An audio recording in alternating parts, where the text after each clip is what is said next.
Now, one last thing. There's a little known and rarely discussed cause of falling overboard, but since we deal with real-world issues in this course, I'm going to bring it up.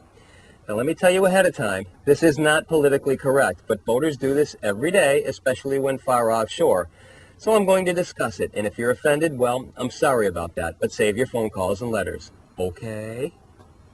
Now, with that said, we all know that there are a lot of boats out there without a marine toilet, and every boater has a story about how a buddy was relieving himself over the side and fell in, leaving him treading water while watching his boat shrinking in the distance.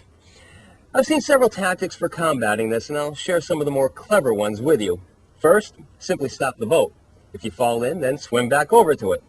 I know, stopping isn't always practical, especially if you're returning from far offshore and in the middle of trolling. So I know a guy who ties this long extension string onto his engine cutoff lanyard.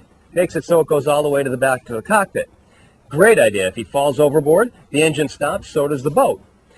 But what usually happens is you're going over the side when it's too rough and get tossed in the drink. My favorite solution involves my tried and true friend, the handy-dandy 5-gallon bucket. Simply add a bit of water to this and take a seat.